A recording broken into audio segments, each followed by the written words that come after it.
College কর্তৃপক্ষকে পুরো ঘটনার ভয়াবহতা এবং যেভাবে এখানে এতগুলো মেয়ে, 5টা ব্যাচে অন্তত 300 মেয়ে আছে, নার্সিং স্টাফ আছে 500-র উপরে, ফ্যাকাল্টি আছে, এতগুলো মেয়ে এখানে এই ইনস্টিটিউটের সঙ্গে জড়িত। এখানে লাইট প্রপার নেই, চারধারে আমরা জঙ্গলের ভেতর দিয়ে আসছি, আপনার একটা সিসিটিভি ক্যামেরা নেই, একটা খেতে গেলে মেয়েটিকে খাবারের জন্য চলে যেতে হচ্ছে জঙ্গলের ভেতর দিয়ে। এই জিনিসগুলো শুধু কলেজ কর্তৃপক্ষ নয়, এখানকার মিউনিসিপ্যালিটি প্রশাসনও যেন ইমিডিয়েটলি ব্যবসা নেয়।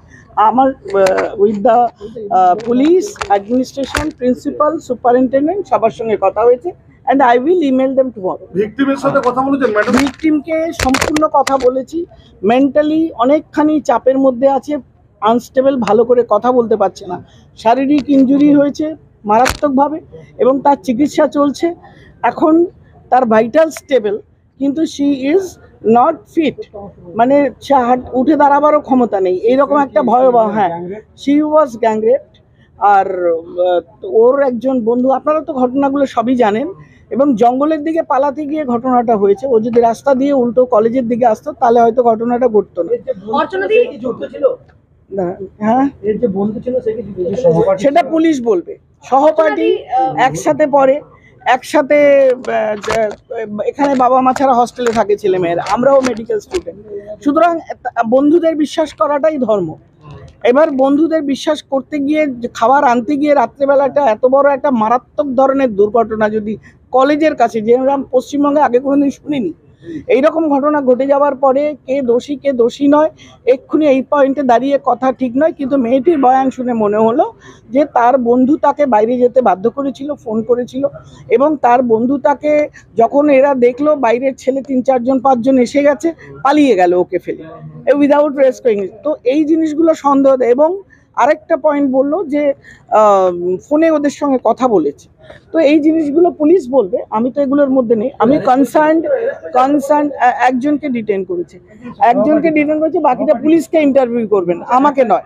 আমি আইনের কথা নয়, আমি মহিলাটির কথাটি বলবো। কমিশনের তরফ থেকে আমরা ওর পাশে আছি। একটা মেডিকেল কলেজের মেয়ে যাতে সে লেখাপড়া সম্মানের সঙ্গে এবং সুরক্ষার সঙ্গে সে সম্পূর্ণ করতে পারে, সেজন্য কমিশন আছে, এবং আমরা এর জন্য শেষ অবধি প্রশাসন, পুলিশ এবং কলেজ অথরিটির সঙ্গে দেখে নেব। এখনো পর্যন্ত কাটেনি 2024-এর 9ই আগস্ট, তারপরে আবারও এরকম একটি ঘটনা, মাঝখানে আরো অনেকগুলি ঘটনা ঘটেছে। জায়গায় জায়গায় এই ধরনের নারী নিরাপত্তা নিয়ে প্রশ্ন উঠছে। মুখ্যমন্ত্রী বলছেন বাংলায় নারী নিরাপত্তা যথেষ্ট রয়েছে, কি বলবেন? দেখুন, আমি মুখ্যমন্ত্রীর কথাই যাচ্ছি না, কিন্তু আমি যেটা বলবো, আমি কমিশনে আসার এই 1-1.5 বছরের মধ্যে আমি RG কর পেয়েছি, RG করের পরে আমরা ল কলেজ পেলাম, আমরা মিদনাপুর মেডিকেল কলেজ, মুর্শিদাবাদ আমি নিজে করেছি। ইদানিং গত সপ্তাহে আমি পাঁশকুড়া হাসপাতাল, যেখানে হাসপাতালের ভেতরে মানে একাধিক বহু সংখ্যক মহিলাদের প্রতিদিন নির্যাতিত হতে হচ্ছে থার্ড পার্টি এমপ্লয়ার দিয়ে, আমরা সব কেসগুলো নিয়েছি, দেখছি, করছি। এই যে একটা সিস্টেমের ভেতর করাপশন, মেয়েদের দেখলেই ভোগ্য বস্তু হিসেবে নেওয়া, মানবিক কোয়ালিটির যে অবনয়ন, এবং প্রত্যেকের সঙ্গে কোনো না কোনোভাবে একটা বড় হাতের বা ইনফ্লুয়েন্সিয়াল হ্যান্ডের যোগাযোগ, এই জিনিসগুলো যতক্ষণ না কাট অফ হবে এবং পুলিশ যতক্ষণ না সঠিক ইনভেস্টিগেশন রিপোর্ট সাবমিট করবে, সিস্টেম করাপশন বন্ধ না হবে, মেয়েদের কিন্তু ভবিষ্যৎ অন্ধকার পশ্চিমবঙ্গে। এবং সেই কারণে কমিশনের অনেক বড় রোল, এবং আমি আশা করব পুলিশ প্রশাসন, রাজ্যের মুখ্যমন্ত্রী এবং প্রত্যেকে, মহিলা WCD ডিপার্টমেন্ট, আমরা কাঁধে কাঁধ মিলিয়ে, হাতে হাত মিলিয়ে আমরা কাজ করতে চাই। আমরা বাংলার মেয়েদের সুরক্ষা চাই। ম্যাডাম, 24 ঘন্টা হতে চলেছে, এখন পর্যন্ত পুলিশের ভূমিকা নিয়ে কি বলবেন? আমি বলছি অন্য কেসগুলো কি হয় জানি না, কিন্তু এই কেসটিতে পুলিশের বড় বড় কর্তারা কিন্তু এখানে উপস্থিত আছেন। কি কারণে উপস্থিত আছেন সেটা আমি বলতে পারবো না, কিন্তু দে আর সিরিয়াস। অলরেডি তারা একজনকে অ্যারেস্ট করেছেন এবং 4 জনকে ট্র্যাক করেছেন, এইটুকু আমাকে রিপোর্ট দিয়েছেন।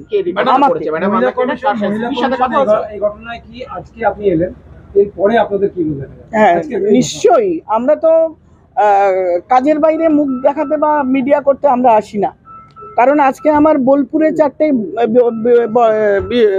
বীরভূম জেলায় 2টো এবং বোলপুরে 2টো, 4টে রেপ কেস, যেগুলো টিল মানে যাদের এখনো কোনো রিপোর্ট হয়নি, যারা বিচার পায়নি, তাদের পড়ে আছে বলে তাদের জন্য আমরা ওই গ্রামে গঞ্জে ঘুরে বেড়াই।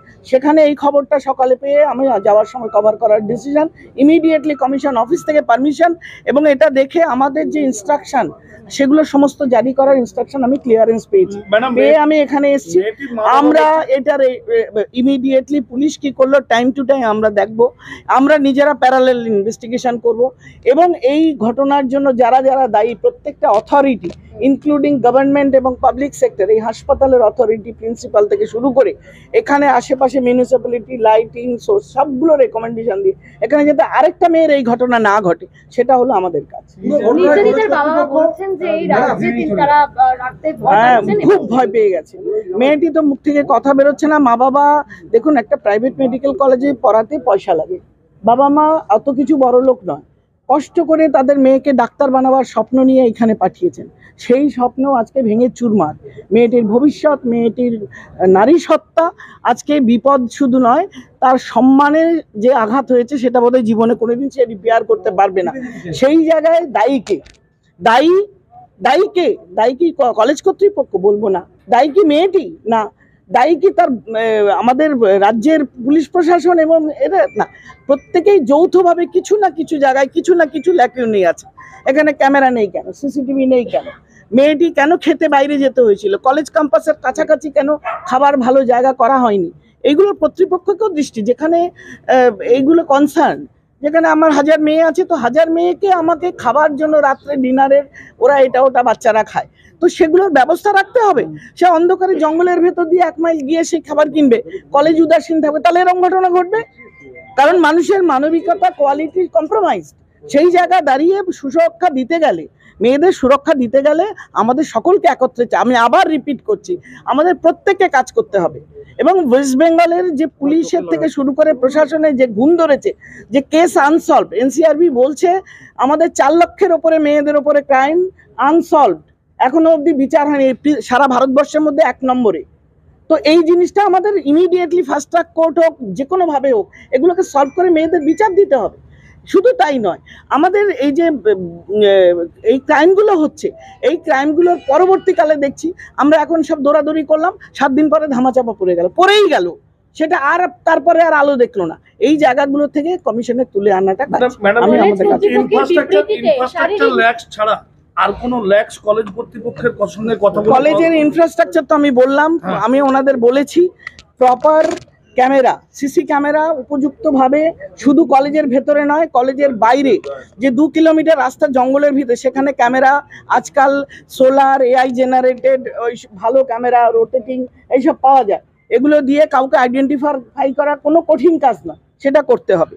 এবং শুধু লাইট আর ক্যামেরায় হবে না, বাথরুমগুলো, টয়লেটগুলো দেখতে হবে, খাবার জায়গাগুলো উপযুক্ত রাখতে হবে, জলের ব্যবস্থা রাখতে হবে।